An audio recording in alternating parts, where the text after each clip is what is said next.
আমরা একদল খুনিকে তাড়িয়েছি, তাড়ানোর 9 মাস হয় নাই আরেক দল খুনি বাংলাদেশে তৈরি হয়ে গিয়েছে। আমরা একদল চাঁদাবাজকে তাড়িয়েছি, বাংলাদেশে আরেক দল চাঁদাবাজ তৈরি হয়ে গিয়েছে। আমরা একদল দুর্নীতিবাজকে তাড়িয়েছি, বাংলাদেশে আরেক দল দুর্নীতিবাজ তৈরি হয়ে গিয়েছে। আমরা একদল টেন্ডারবাজকে তাড়িয়েছি, বাংলাদেশে আরেক দল টেন্ডারবাজ তৈরি হয়ে গিয়েছে। আমরা একদল ভারতের দালাল তৈরি করেছি, আরেক তাড়িয়েছি, আরেক দল দালাল তৈরি হয়ে গিয়েছে। শেখ হাসিনা ভারতের দালালি করে ব্রিফকেস নিয়ে পালিয়েছে।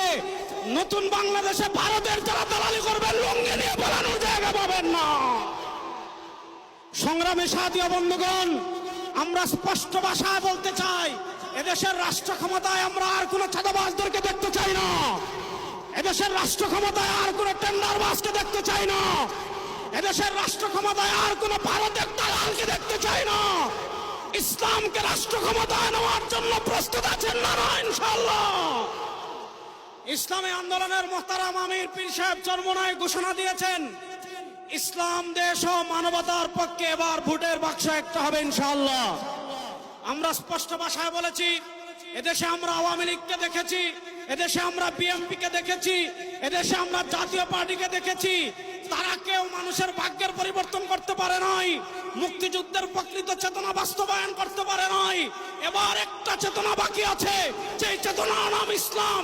ইসলামকে রাষ্ট্র ক্ষমতায় নিয়ে সব দুর্নীতি দুঃশাসনের অপসারণ করবো ইনশাআল্লাহ। সর্বশেষ একটা কথা বলে আমি আমার বক্তব্য শেষ করব। আপনারা জানেন, সমাজের বিভিন্ন জায়গায় যখন দুর্গন্ধ ছড়িয়ে পড়ে, দুর্গন্ধ তাড়ানোর জন্য বাতাসের প্রয়োজন আছে না নাই? আমাদের রাজনীতিতে দুর্গন্ধ, আমাদের সংসদে দুর্গন্ধ, আমাদের বিচার ব্যবস্থায় দুর্গন্ধ, আমাদের অর্থনীতিতে দুর্গন্ধ। 52 বছর যারা রাষ্ট্র পরিচালনা করেছে, এদেশে সারা দুর্গন্ধই ছড়িয়েছে। এই দুর্গন্ধকে দূর করার জন্য বাতাসের প্রয়োজন আছে। সেই পুরা বাংলাদেশে এবার বাতাস হবে হাত পাখা ইনশাআল্লাহ। সেই হাত পাখার বাতাস ছড়িয়ে দেওয়ার জন্য প্রস্তুত আছেন না নাই? আরে ভাই, আমাদের কোন মার্কা আছে? ইসলামের পক্ষের কোন মার্কা আছে? মুক্তিযুদ্ধের প্রকৃত চেতনার কোন মার্কা আছে? ভারতীয় আধিপত্যবাদ মোকাবেলার কোন মার্কা আছে?